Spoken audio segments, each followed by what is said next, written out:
Well, hello everyone, and thank you very much to everyone watching or listening around the world. Liam Hartery here with another episode of the Simply Inspired podcast. And today I am truly honored and humbled and blessed to welcome the yoga master, Dr. Vijay Vedant. And this man has a PhD in yogic studies. He has researched extensively on the subject of yoga, as well as extensive personal practice on the spiritual path. He helps and touches many people through his work in many different ways, which we will find out more about shortly. And of course, lives a monastic life, following the spiritual path, renouncing many of the worldly things that many of us follow. Today, I'm honored to take a look into not only this man's inspirational and powerful spiritual life, but also some of the bigger pictures of yoga, meditation, breathing, living a correct life that I hope will help you, the viewers, in your day to day life. So stay tuned, everyone. And Doctor, I think I'll call you. It is a pleasure to have you and an honor. Namaste, and thank you so much Namaste. for joining. Thank you. So nice of you. Thank you very much, Liam. And it's my also pleasure to meet you, talk to you, and I welcome all the viewers around the world. So let us begin this conversation. Most of the time, people conclude everything in the last, but on contrary, I am concluding this all conversation just in the first step. Our whole conversation will conclude in three words: learn, earn, and return. So, this is the vision and purpose of my life. I keep learning things. I love to earn not only money, but also the trust of people. And I love to see people healing in their lives. That is my earning. And my return, whatever I have learned and earned, I want to return it to the whole world. I'm not limited to a geographical boundary or to any faith. Whole humanity deserves a better life. So I want to return to whole humanity in terms of yogic way of living and enlightened way of living. Yoga is a tool to gain Vedantic wisdom. Just my name states Vedanta, Vijay Vedant. Vedant is a name given by my master. Vedanta means the essence of knowledge and experience. Veda means knowing. Vedanta means the essence of knowing, the ultimate knowledge. So the ultimate knowledge is living life. So I want to share this wisdom of living with everyone, whatever my name try to convey, whatever my past 20 years of experience of sadhana has given me deeper insights of life, mystic insights of life. So I want to return that through the healings, acupressure, acupuncture, yoga, Ayurveda, natural therapy, and most advanced thing is deep meditative state that people can experience with meditative techniques. So these three words are there: learn, earn, return. Now let us start our discussion. Wonderful, wonderful. Some incredible wisdom straight away. Thank you for sharing this. It's a wonderful way to start. And as I mentioned to you before we started recording, I would like to talk partially about your life and partially about the bigger picture of how the yogic way of living can help so many people. Beginning with your life, because people will be curious to know, I'm sure, about what drew you to the spiritual path, if it's something that you started from a very young age, if it's something that you started later. And with this, we have two sides. We have the practice, physical Hmm. practices, we also have the awareness of an expanded consciousness, shall we say. So where did that begin for you? Actually, since my childhood, I had many health issues because I was, I think, 8 month born. My mother used to tell me I'm 8 month born. So most of the time, 8 month born child is very difficult to survive. So I had many more health complications in my life. Uh, when I entered in my teenage, I was fully aware that my health is not optimum. I sometimes used to have some ulcer issues. Sometimes my stomach ache was there. Sometimes headache was there, and I was not physically fit. Sometimes mentally fit also, because when your health is not optimum, you are always lost. Attention was not there. Memory was lacking. So I was searching for a solution in 2003. For the first time in my life, I was a teenager. I came to know the practice of yoga through some books. So I started to practice them, and within 3 months of period, I got to know a guru who was living 10 kilometers away from my home. So I used to go and meet him. He taught me some yogic breathing techniques. I did those practices, and I really experienced the transformation. I overcome almost all my health issues. That insisted me to pursue my academics in yogic science. So I studied yogic science in my post graduation. I came to Himalaya to learn it in a deeper sense. For 3 years, I was living in Himalaya and near the banks of Ganga River, that is Holy River. So there I learned yogic practices on academic level for practice, to deepen my experience, to understand the next layer of yoga, that is called meditation, and su- supra consciousness, or you can say samadhi.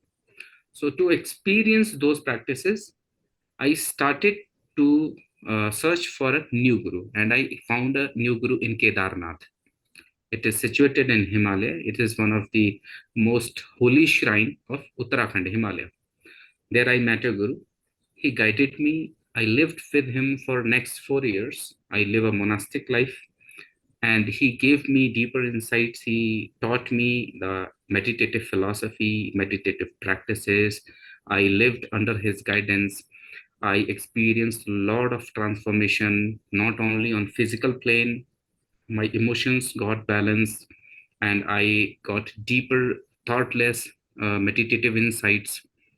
Then I decided I will dedicate my life to uplift most of the people's consciousness through efforts of meditation. So, eh, so you can say the sufferings and pain pushed me to have a spiritual life.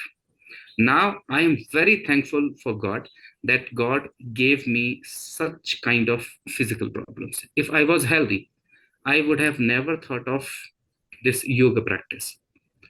So, in yogic concepts also, we think, and in yogic philosophy, we believe that pains are also the blessings from the God. So, physical pains were the cause of my initiating into this meditative and spiritual journey. Right now, I practice Kriya Yoga meditation. You might have heard about autobiography of a yogi, a Yogananda Paramhans. So I do Kriya Yoga practice. Along with this, as I told you, I have done my academics in yogic science. After completing my masters, for 4 years I was into solitude state. I was doing deep meditative practices. Then I learned therapeutic way, and I started my wellness center in very small center, therapeutic center. For 8 years, I uh, did that. Then I started a new chapter of my life. I did my PhD in yogic science. I was teaching in University of Patanjali in Haridwar, Uttarakhand. And after completing my PhD, I didn't feel to go into any job. I tried to set up a center. So in Himalaya, I set up this Panchopachar Wellness Center. So the name indicates 5 types of therapy I include: yoga, Ayurveda, acupressure, acupuncture, nature therapy. So with this holistic therapies, I try to heal people, give them meditative experience, so that when they go back in their normal life, they also feel a balance in life. So in this way, from pain to pleasure or to bliss, this my yogic journey is. That is remarkable. And right there, some wonderful lessons because I know you have many things to teach and many things to share, but I also knew even before we spoke that your life itself is a message of its own accord, if that makes sense. So that's really why I wanted to talk about that. And before we move on into the yogic practices themselves, I do have one other question for you. During that time in the beginning of living the monastic life and changing your name, renouncing worldly pursuits, as you mentioned, the deep meditation, the time living under your master I'm referring to here. Could you share with us a little bit about what life is like inside a monastery or inside a center like that, where people are learning these skills? The reason I ask this is because many people do like a small retreat. I have a friend, for example, who just completed a 2 week silent retreat, for instance, meditating and everything. I meditate as well and work with the breath a lot. But where I come from, it's usually short because we're working and everything. But you were in there for many years with these practices. So on a day-to-day level, can you share a little bit about what your regime was to develop your spiritual practice to where it is now, if that makes sense, please. Thank you. Uh, sure, I will elaborate that hidden part of my life. Earlier, I think I didn't open too many things about this phase of life. As you asked, I should share it with you. I was not living in a monastery. I Okay, was living in a kind of, you can say, forest. okay, For more than 2 years, we were living in a forest. I had some or other friends living with me. They were also doing sadhana. So for more than 1.5 years, I and my fellow practitioners were in silent mode.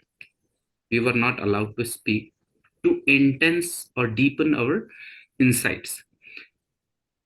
And let me share one problem which is universal to the whole world. What is the problem?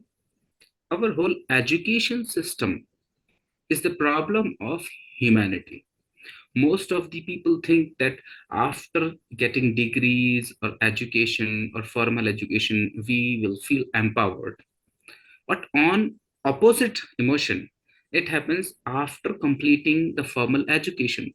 People feel that they are lost, frustrated, more weak, less skilled, and there is no insight of how to live life because there is no chapter included in our education throughout the world how to live this life, how to manage our mind, how to channelize our positive emotions, and how to become healthy. There is no chapter. So, for that period of time, what you call spiritual practice, actually, that is not a spiritual practice. That is very material practice, how to live life in material world, because we are the center of universe. Every being is a center of universe. You, me, every being. If the center of universe is imbalanced, then that person might experience, and definitely that person experiences, that whole world is in shape, whole world is bad. The little problem, we don't have clarity how to channelize ourselves, how to manage ourselves, then we project this problem to everybody else, we project this problem to society. So during that period of time where I was living in a forest on minimum resources, like we had a cottage which was made up of leaves only, herbal cottage you can say. So that was around 6 by 6 feet cottage only, and I was living in there for 15 to 18 hours a day. We used to meditate and do breath work. mm, Only 30 to 40 minutes of physical practice like yoga stretching that used to help and heal our physical pains, because so much longer sitting gives you some kind. some type of knee pain or a stiff back. To combat that, to fight that physical problem, we used to stretch 30 to 40 minutes only. Very light food once a day.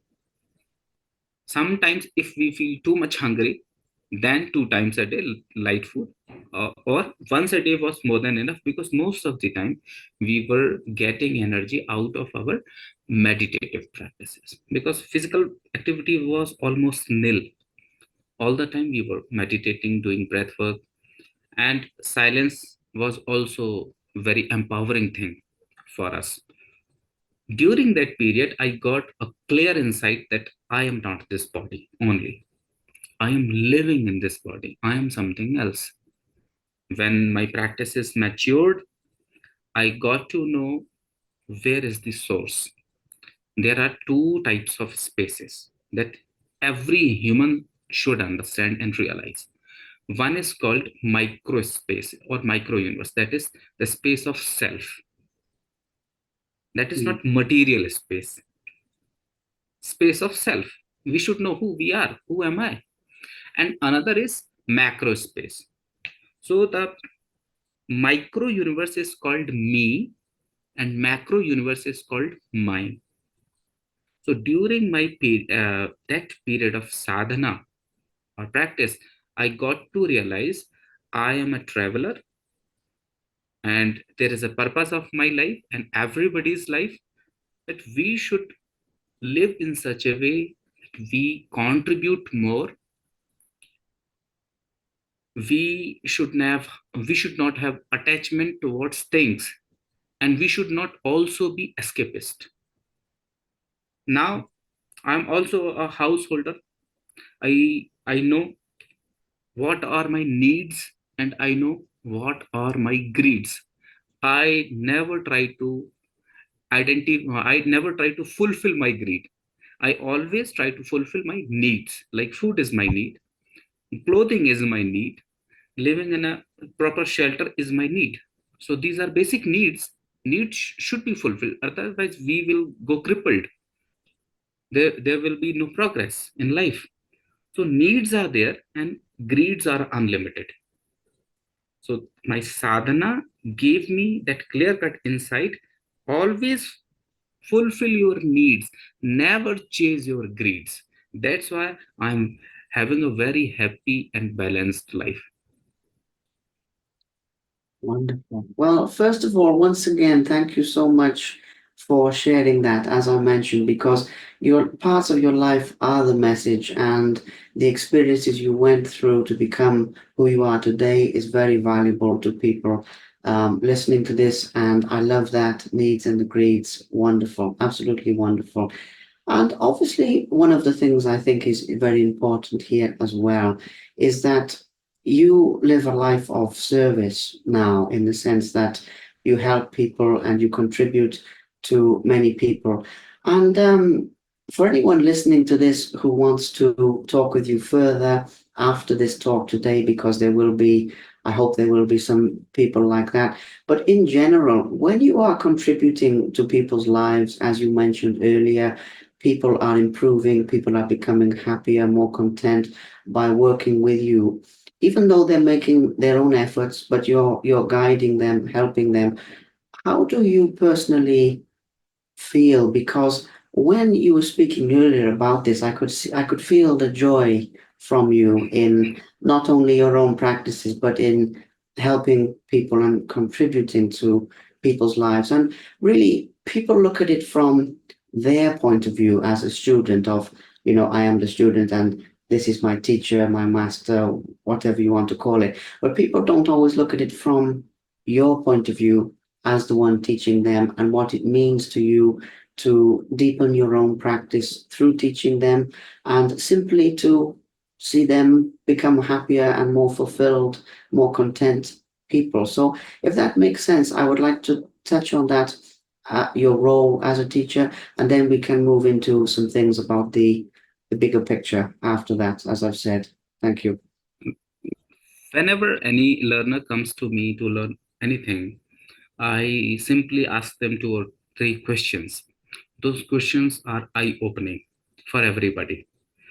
Uh, just the first question, whenever somebody enters in my room, I ask them, suppose if you are giving an opportunity to live here only for 4 days, or maximum 5 days, or week, not more than that. And suppose you have $10 million in your account. How much money will you spend here because you are living here only for 7 days?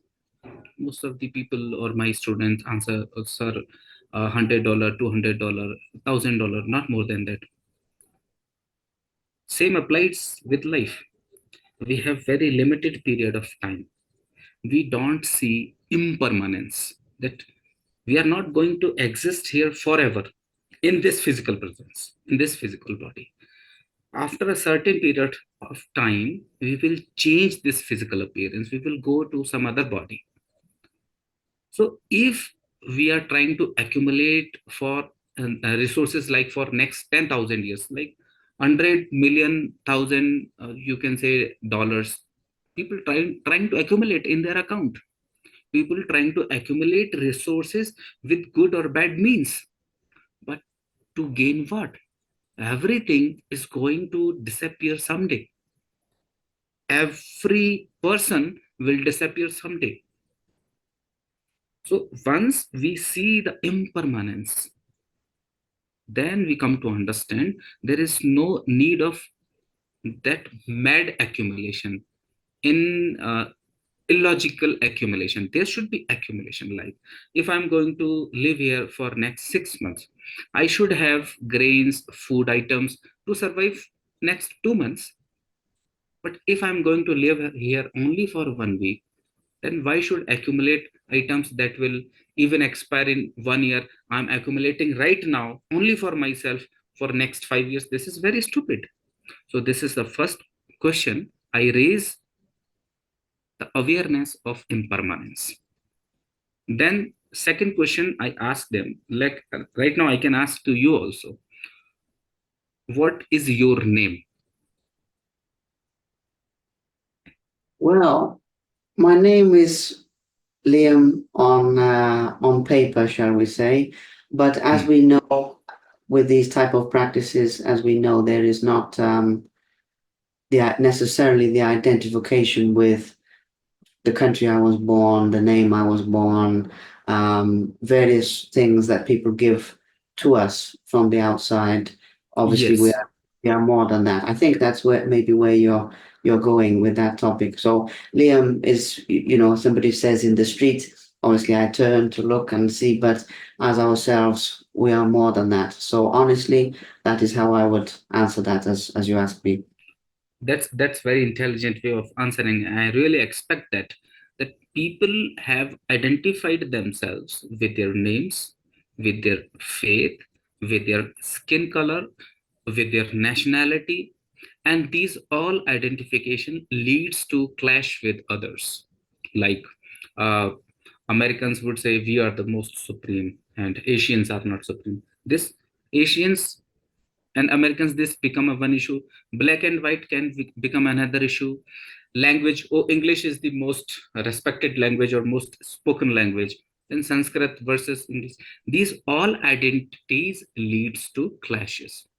What humans should understand, all these identities are for the material survival.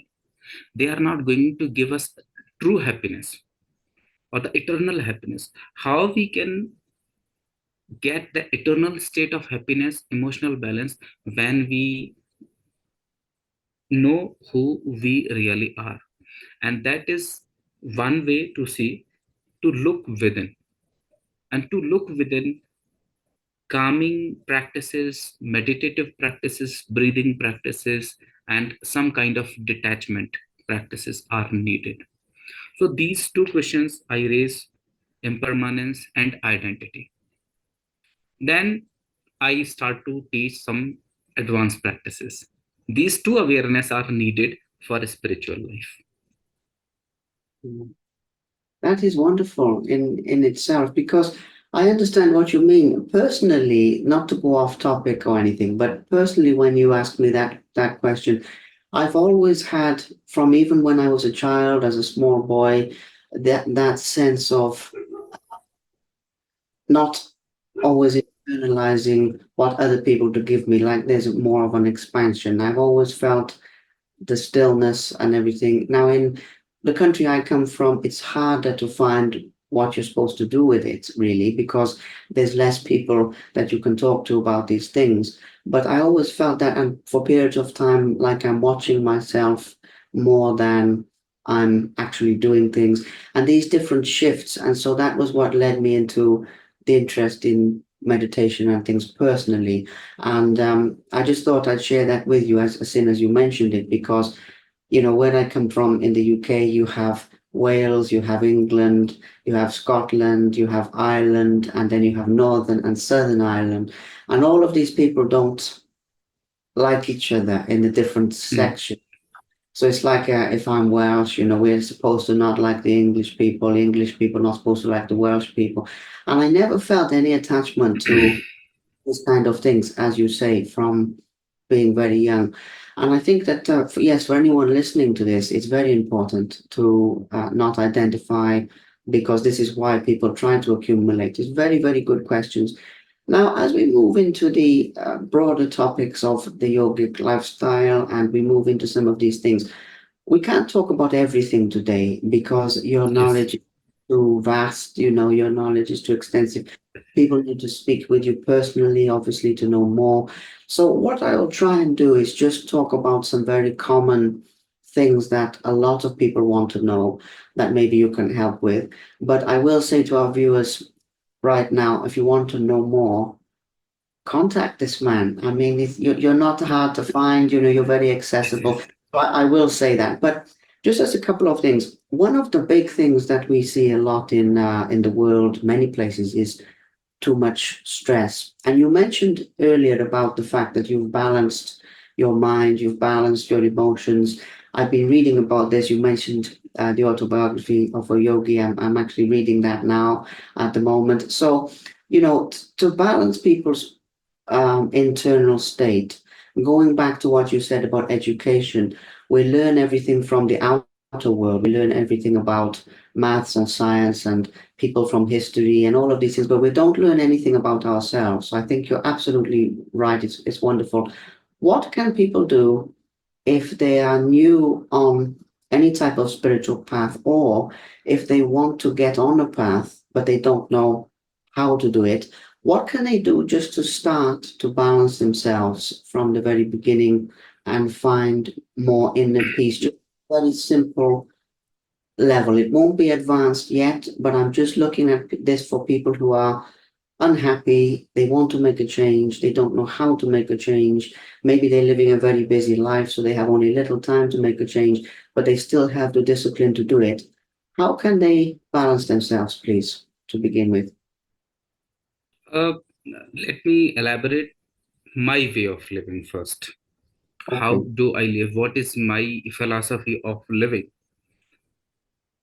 I almost all the time, I never complained for my sufferings to others. Mm. Whenever I feel there is a problem in my life, I seek solution from within, because I know this for very sure. The cause of problem is me. I am the cause of problem. I am the source of problem. If there is problem, no problem can exist without its solution. So solution also exists within me. So always I try to see within me the cause of stress or any kind of problem is our expectation. This is universal truth. No matter we blame somebody else or somebody else, as wives used to blame their husband used to blame their wives, and people used to blame their society, governance, government, everything. They try to blame others, but the root cause of problem is expectation. Like if I have expectation from my friend that in my tough time my friend would support me, and sometimes I am in a tough time, and most of them this is most probable that my friend would not support me. This was inevitable that my friend would support me, or not support me. This is not in my hand.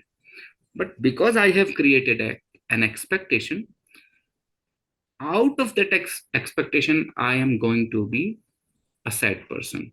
I will suffer a lot. So most of the people should not have expectations from others. Rather than expecting from others, people should always try to enhance the mental capacities, emotional capacities. We cannot directly tap the dimension of mind. Breath is there. If we focus and enhance our vital breath, we can become stress free very easily. So all the breathing practices leads to stress free and thoughtless state very easily. Very simple eyes exercise can make us stress free.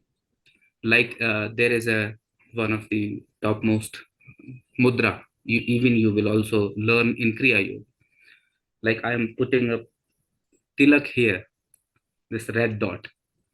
If somebody can focus their eyes and awareness on third eye, instantly anyone can become stress free and thoughtless within minutes. Because our brain is designed in such a way, we have evolved from millions of years. We have certain parts of the brain: left brain, right brain, front brain, forebrain, and rear brain. So the forebrain, the frontal lobe, is designed in a such way it is directly connected to eyes. Our this brain evolves 12 pair of nerves for our body. 12 pair of nerves are there. Out of 12 pair of nerves, 4 pair of nerves, it means more than 33% of the neural resource of brain directly connected to our eyes. So 4 pair of nerves are connected to our eyes, and eye is only a small part of body in terms of physical weight, but in terms of neural structure, this is the most important part of our body. It is visible part of brain. Somehow if we learn to control our eyes motion, we can control most of the brain activity, like thoughts, memories, cognition, sensory perception. We can all control with the movement of eye if we just be one pointed with our eyes. So gazing on a third eye area or the center of eyebrows very gently, either with open eyes or closed eyes. This will instantly make you thoughtless. You can't have thoughts once your eyes are turned up and focused here in this area. You can't have thoughts. It is impossible to have thoughts. So there is one mechanism. Have you seen the wireless chargers of mobile phones? Yes, I If have. you put your phone on the wireless charger, it starts receiving energy. Once you take out of that wireless charging plate, it starts depleting the energy. In Mm. the same way, once we are thoughtless, we start receiving energy. Once we are in the thoughts or some kind of physical, mental, emotional activity, we start depleting energy. So to receive energy, being aware is very simple. We focus here, go thoughtless, and our whole body will start recharging instantly. And this is very interesting. When I got to know the sleep cycle, a normal average being sleeps for more than 8 hours or 9 hours. During that whole time, average healthy being have deep sleep for 5 to 15 minutes. Only 5 to 15 minutes. There are phases, like I am sleeping now, then first I will enter into the random eye movement phase. This will last for 1 and 1.5 hours. Then next stage will happen of sleep, non-random eye movement, that is called NREM. Then sleep paralysis will come. After sleep paralysis, the thoughtless deep sleep will come. Mm. and that will last only for 5 to 15 minutes. So those 5 to 15 minutes, because those are thoughtless time, but we are totally unconscious. After that, again, sleep paralysis will come, then non-random eye movement will come, then random eye movement will come, dreaming will come in between, and we will wake up. So 5 to 15 minutes are actually important for physical relaxation. Those people who don't that phase of deep sleep, they suffer a lot of physical pains. Mm. If we achieve that thoughtless state with breath awareness, with proper breathing technique, and eyes focused on the third eye, the requirement of sleep time will reduce, because we will be energized with this practice. As you will go through the whole autobiography of a yogi, you might be reading about the yogis who never used to sleep. There Yeah. is a mention of yogi who used to sleep for very little time. There is a mention of yogi who never eats. And Yogananda Paramans Gurudev also mentions about a yogi, Mahavtar Babaji. His age is more than 2,200 years, and he is still in the physical presence. How this became possible? They understood the mechanism of life. So, putting awareness on breath and controlling the eye movement can channelize our life positively. These are very simple. This is not very complex and rocket science. Putting awareness here is very simple. Anybody can, even since your childhood, you might be doing this practice. Oh friend, you stay here.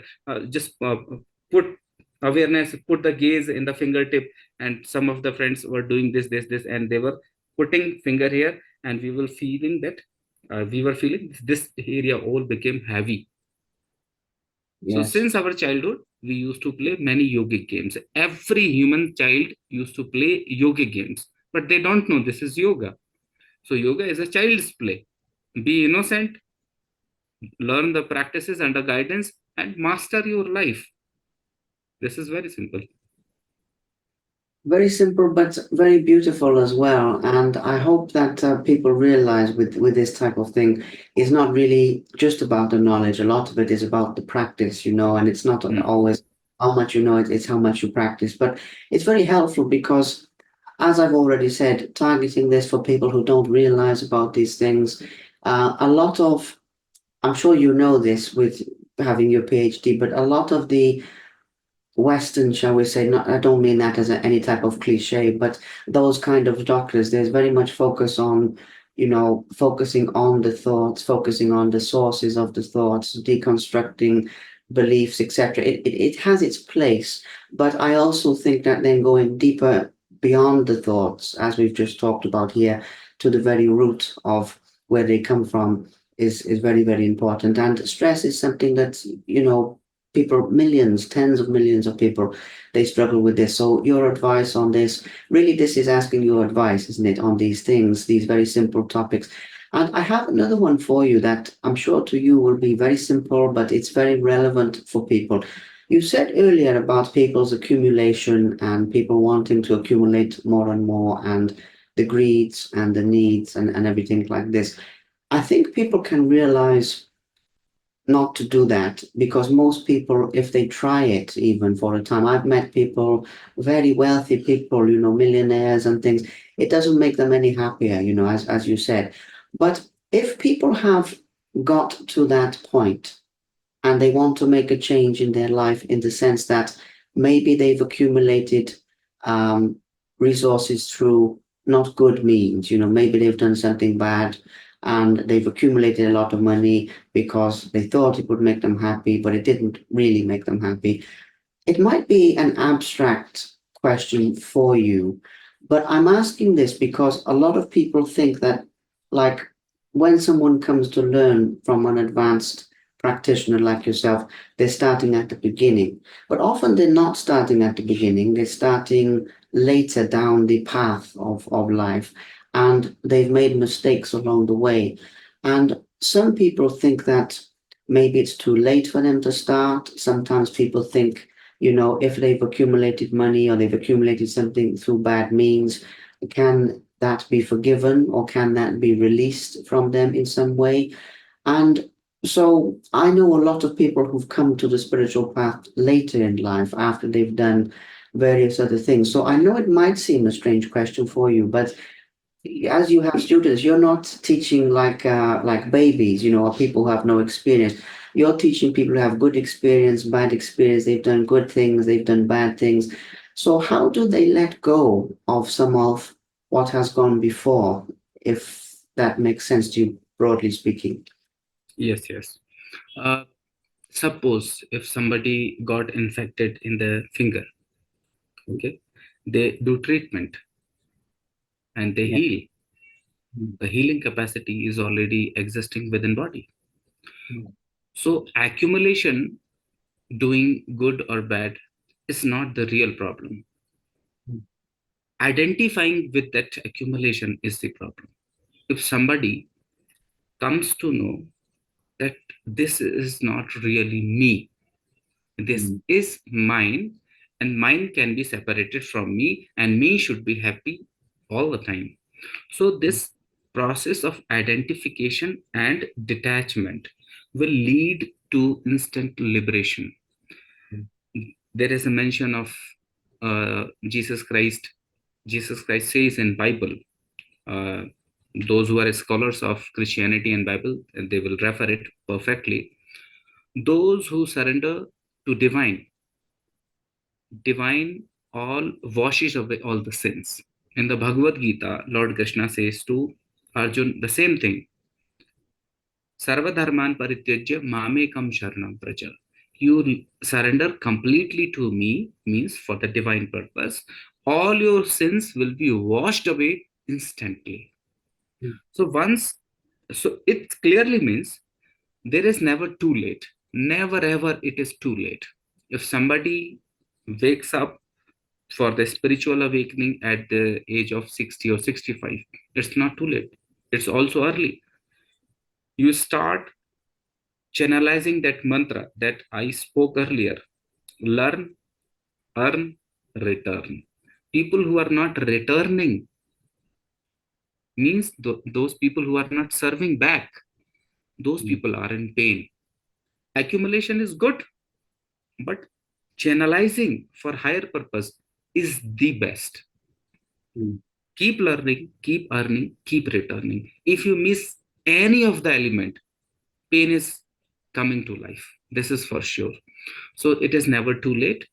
Anybody can start to chase the path of enlightenment, and any practice can help, like meditation can help. Whatever I have learned in my experience, the kriya yoga or the path of meditation is the most quick result giving process, because it is all about experiencing self within self. So we come to know, okay, this is my need, I will fulfill it and I will be free from it. Like food is need, consume it, be free. mm, Why to put a negation? Don't put negation. Accept, embrace, grow and enlighten. This is the path. So there is never too late for anybody. Anybody can become enlightened within very short period of time, but under guidance practice should happen. There should be no misconception, oh, some light work will happen some when enlightenment happens. No fireworks or light work happens. We simply come to know who am I. There is famous Zen quote or Buddhist quote: before enlightenment,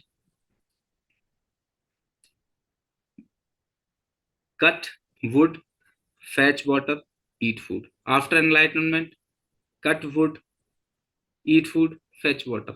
Nothing changes. Only the experience changes of self. I think words could be one or more here and there, but this is the way. Enlightenment gives you clarity mm, how to live life. And detachment doesn't mean you run away from the material things. Nobody is free to run away from the material things. We can live in this world and we can be free at the same time. It is something like boat going through the waters. Boat is in the water, but water is not in the boat. So we live in the world, we live in the material world. The material desire should not be there. We should enjoy the whole world. This is the way of being divine. We should not ignore or we should not negate materiality. We should embrace materiality. Yes. I'm really glad that you clarified this because then people know that they do not have to give everything up. This is a misconception. But more importantly, what you said there about the happiness, thank you so much because it's something in the world today that is so valuable. When I meet spiritual practitioners like yourself, and even as we're talking today, you're a very happy and contented person. And many people don't realize this because they're chasing it. Even if you look at America, and you have the life, liberty, and the pursuit of happiness, for example, in their Declaration of Independence. And Yes. okay, that's good in us from a certain perspective, but people don't realize when they're chasing happiness, oftentimes it's elusive, and it's like, if the wind is blowing and you're trying to catch it, it's over here, then it's over here. So the fact of happiness being within, very valuable because, and in my own life, that's something that I've been working on. So I don't forget about it as well, because it's a very important part of your life. You also study and research on yogic practices, as I understand it, on a continual basis. So Yes. I share this because from two sides, because one side, Hello. it was very interesting to hear about what you do in that area, but also I think it shows people the continual journey as well, because as you know, the work is never finished. There is a continuous process of development and understanding Please, with these things. Did I you, stop? yes, yes, you stop. Uh, okay. Hmm. Yes, internet. Oh, no problem. As it does happen sometimes with around the world like this. It does occasionally. So there we are. All I was saying was actually about your studies, your continuing scholarly studies, and all I was saying from two sides of the fact that you have. First of all, it would be interesting to find out about what some of those studies are comprised of. But I was just saying, I also think it's a very valuable lesson that you're continuing to learn and continuing to develop. And I think a lot of people don't realize that this type of journey is lifelong. And as we know, not just in this life either, but it continues obviously beyond that. But even for Hmm. people's perspectives, a lot of people, I feel like a lot of people attain something and they feel like I'm here now, I'm completed. And even though you're happy and content in terms of the knowledge, you're continuing to pursue this knowledge. So I'd like to talk about that as an experience, as in what you are studying, what you're working on, but also as the lesson of you are continuing to learn and you're continuing to develop. Does that make sense to you with the two roads Yes, of yes. That's okay. that's that's completely makes sense. Before answering that, I want to elaborate the life of Buddha. Mm, At a very early age, he realized that his life is not limited to glamorous, this majestic life. mm, So, at a point of time, he left his palace. He went to do spiritual practices. He found out many gurus. He learned many practices, and he continued his practice for 6 years. And one day, he realized he became enlightened. He became Buddha. And what mm, happened after that? He came back to normal life. He started to serve people. The first wisdom he shared with kids, he was never, oh, I am enlightened master, you should have respect for me. When a person came to him, approached him, and spit on his face, he simply wiped the spit and asked, do you have something else to say? So, if you go through the lives of different masters, all masters were very humble, very grounded people. What they were trying to do in their lifetime, they were trying to help as much as possible, they were trying to heal as much as possible. That's why in the beginning I tried to convey it very clearly. Learning is first phase, earning is means mastering the process is second phase, and returning with very humble attitude. mm, So here answer lies. You go through the life of if you study the life of Shiva, Buddha, Lord Krishna, Jesus, how Jesus is so uh, godly figure in the whole world, because throughout his life he didn't ask people to give him something. He always offered something. He was returning whatever he learned in his lifetime. He tried to return it, and he was never tried to show him a bigger personality. He was very humble. So in India, in Bharata, there is a Sanskrit saying, Vidya dadati vinayam. Enlightenment gives you humbleness. Enlightenment makes you humble. So what type of enlightenment is true enlightenment? True enlightenment, let me put a light on this. Suppose if you studied physics, you did masters in physics, you did PhD in physics, you published hundred of paper in physics, you wrote books, 20, 30 books, you are a good academician, but your core capacity is physics. You might not be aware about the process of surgery, medicine, chemistry, biology, philosophy, go on, astronomy, that people can be specialized in one thing, but what they don't know is far greater than they know. So the true enlightenment is, what we know is like nothing, what we do not know is too much. So what ego I should have? I know nothing. When mm, I realize this, I always remain humble to everybody. I keep learning from everyone. So enlightened master doesn't mean only to teach. Enlightened masters always keep learning. mm. They are Yes. learning from kids, they are learning from nature. All the yogic postures comes from nature, like tree pose, scorpion pose, and a cow pose, camel pose, cat pose, lion pose, tiger pose.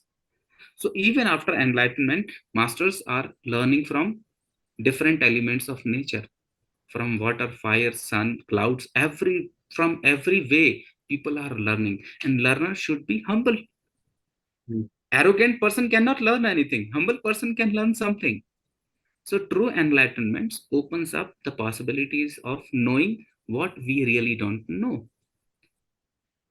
More egoistic statements, more egoistic things simply declares that people are not enlightened, because they think that they know something. But in reality, we all are incapable of learning the 100% picture, because this is infinite. So mm, once we know, okay, this is infinite, what my purpose of life? My purpose of life to uplift my emotions as well as heal others. That is my realization of life. I could be wrong.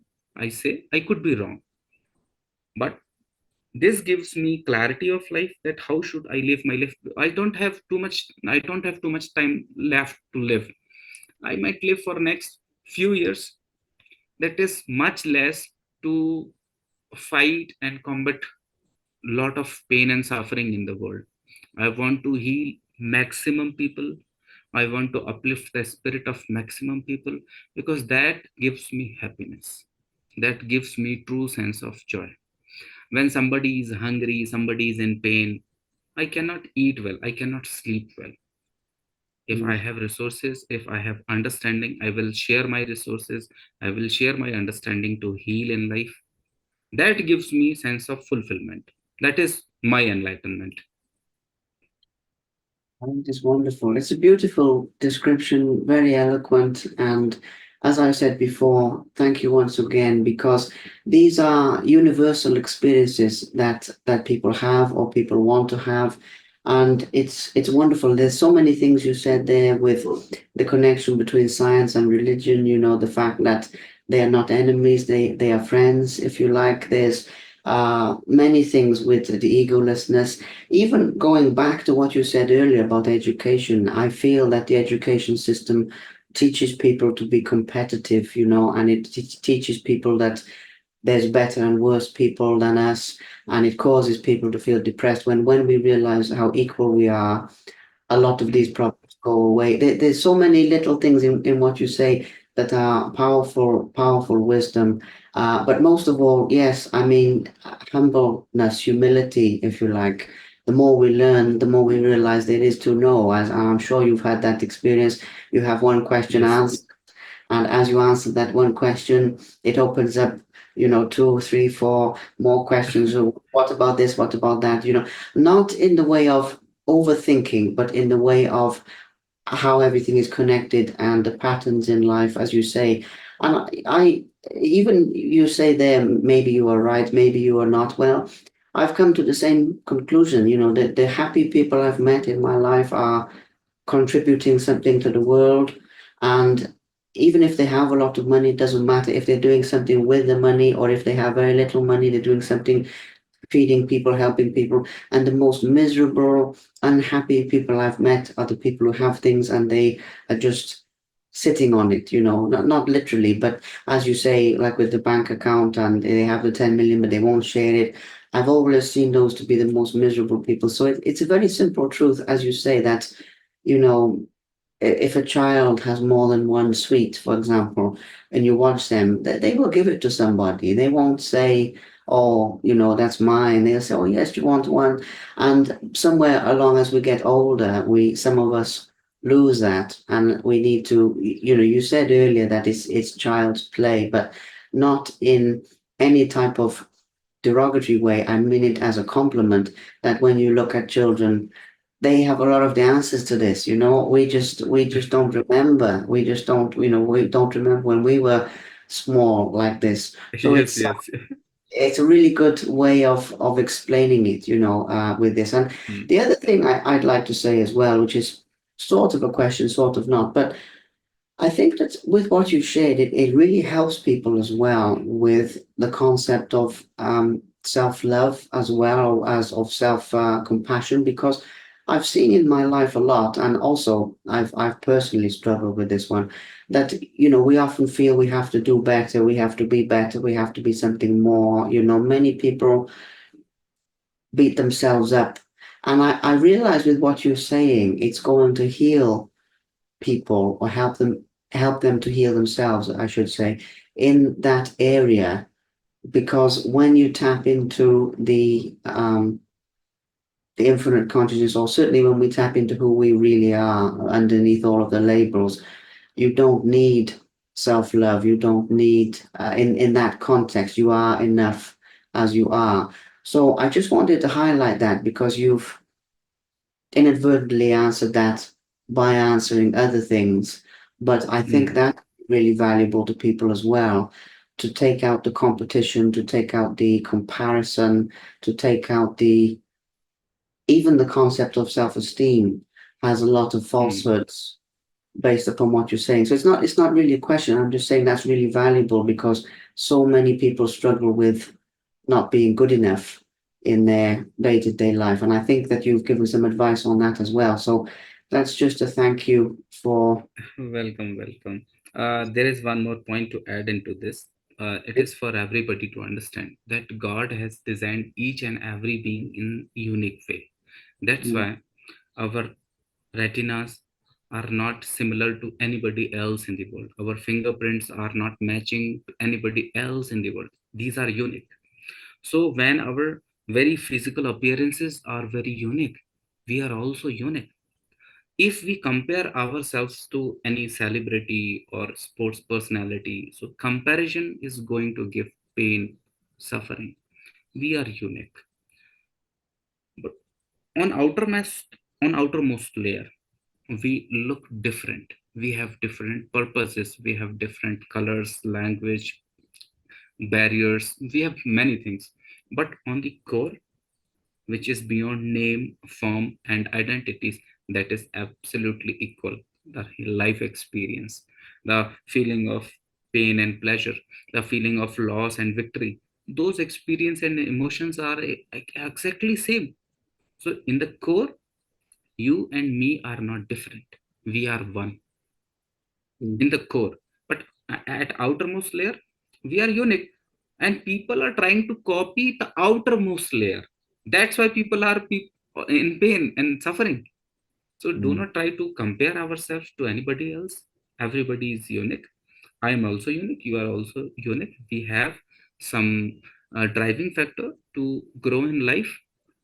Try to find out what my source of happiness. mm. If somebody finds out how to be happy, keep doing that. During that process, we should be aware that I should not hurt anybody intentionally. If it happens unintentionally, it is beyond our control, but it should not be intentional. So people should understand, realize their uniqueness. That's the philosophy of yoga. Just me and the divine.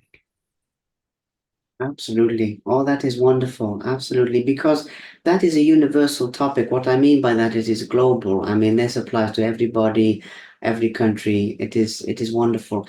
I mean, my friend, with this, I had in mind to talk about obviously your life, your personal life, and some of your advice for people, some of the bigger topics of this. And I know that we haven't got into the specifics of yoga, we've got into the individual experience inside of people, but that was really what I wanted to do because, as you've said, with your three things, learn, earn, and return, even with this process, I realize in a different way that is what I'm trying to do with even creating this talk today. It is the same actually. So Yes, yes. personally, I'm very happy with those topics because, as I said to people before, if they want to know more, they need to speak with you directly. They need to read more about this, learn more about this, because different people will choose different paths. Some people will go more down the physical yoga, some people will go more down the meditation, some people will combine these things.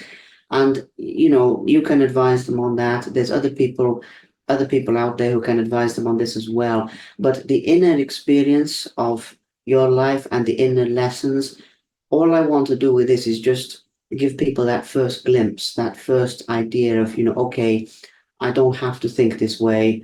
I don't have to feel this way. Maybe somebody told me that. Maybe it's not true. Maybe it doesn't work for me. Maybe there's a way I can be happier. I can be more content. I can contribute to people more, etc., etc. All of the things we've talked about. And then if it snaps people out of their um, I'm going to say a type of unconsciousness that they walk around in, and it just shakes it a little bit, and they think, okay, maybe I can become different to this. I feel like then we've done our work today, and that's my vision for it. If, people Mhm. listening to this around the world, I hope they meet you. I really do.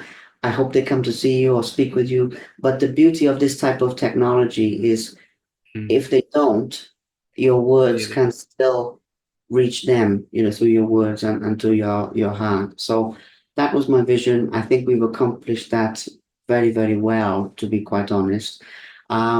Just with some of the most common things people struggle with: stress, self-love, comparison, unbalanced thoughts, these type of things. There are millions, probably billions of people who Yes, struggle with yes. these things. I mean, there's billions of people on the planet, so I think a high percentage of them will struggle. So, really, really good. Can you please give a mention to where people can reach out to you, people hearing about you for the first time, if they want to contact you to come and visit your wellness center, if they want to ask you something?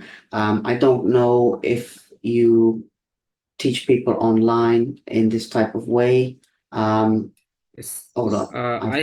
I have set up a physical and digital space. Both spaces I have set up. Okay. So here, what we do, we at first level, people physically not too much trouble. Mentally, people are very much troubled. People are having anxiety issues, stress issue. Mm, So we teach them holistic lifestyle, mm, how to eat a right food, what is a right set of exercise for individual needs. We examine that and we suggest these exercises will help you. Then most important layer starts from here.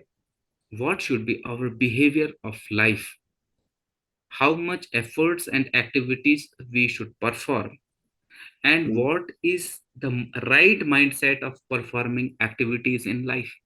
Because if we are doing some actions, we don't have right mindset, mm, again we are going to suffer. So what is the best mindset to perform actions in our life? We also teach that mindset. mm, And after that, what should be the proper way of sleeping? Because most of the people are not having quality sleep. People are turning sides in the bed. They are mm, not having a deep sleep because people are not relieved from here. So all story starts and end from here. So we teach mind management, life management through right food, right physical exercise, right sleeping and awakening cycle, right set of meditation, right set of yoga. And best part we teach is what should be the perception of life or mindset of life. mm, This all we teach through online platforms as well. We get connected with people through this Zoom app or Google Meet. People can consult me directly. I have not put any kind of financial barrier. mm, So I don't say, oh, you pay me this much, then I will talk to you. I am absolutely open for anybody. If somebody is feeling that he or she should consult with me, you can give my email or phone number. You can share my phone number and email with them. People can contact me. I will share the best of my knowledge for their upliftment. I don't charge intentionally or unintentionally because I don't want to put barriers. mm, Because if I put a charge, there might be some people who can't afford. I don't want to create that blockage between the learner and me. mm. So I, there are no terms and conditions applied. People are free to connect with me. If they learn, definitely they will heal in life.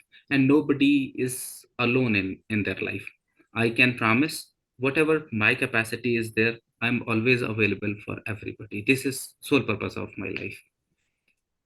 I will I, give you all the contact details.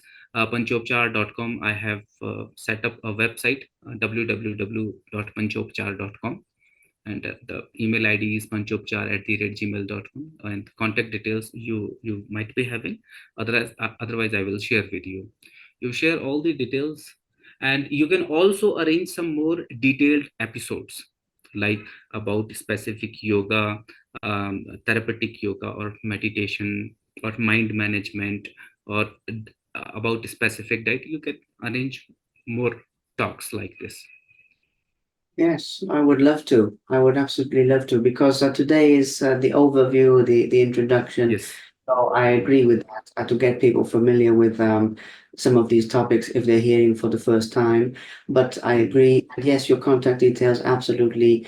I just wanted to show people that you are accessible because I believe that the right people will reach out to you, as they say, at the right time for them. You know, Yes, it's yes, yes, yes. not everybody, but people at the right time, and that's all we need from this. You know, even if somebody is Mm. struggling, maybe a few weeks ago they weren't ready, maybe today they're ready to ask somebody and ask you and say, "What do I do?" So it's very much about the right timing for them. Well, Yes. all I can say is it's been an honor and. It's been, I must say as well, it's a tricky one because I know what you said earlier, you're not supposed to have expectations, but this has at the same time exceeded the expectations I did have. So I knew it would be good, but it has been better again. So thank you so much for your time and Welcome. for everything that you've shared, wisdom, knowledge, practice, compassion, all of these things. Thank you. Namaste. And And I welcome you here. Whenever you have time, please visit here. And I definitely know you will enjoy staying here because this place is just 110 or 120 meters away from the road. So it is very quiet here. And I am developing a spiritual vibe here to, if somebody comes here, if somebody has no experience, prior experience of being meditative, this is the specific energy of this place, what we are trying to build collectively. Anybody comes here becomes meditative with minimum efforts. So whenever you have time, please visit this center. I will be highly honored to serve you here. Be my guest. Oh, thank you. Thank you so much. I would love to. I would absolutely love to. And it is something that is in my plans for the future. This sort of center, this retreat and everything. As I mentioned, I've moved countries about a year ago, nearly 1 year, and I've had a lot of upheaval with that. But now I've settled here, I can travel and I can do other things. So it's definitely something that my heart is calling me to do. So we will see where that leads. Thank you so much for the invitation. Welcome. Thank you so much Welcome. for your time. As I mentioned, other episodes, I love it. So namaste to you and Namaste. enjoy the rest of your day. Thank you very much for watching. Please subscribe to the Simply Inspired YouTube channel, and there'll be more videos coming soon.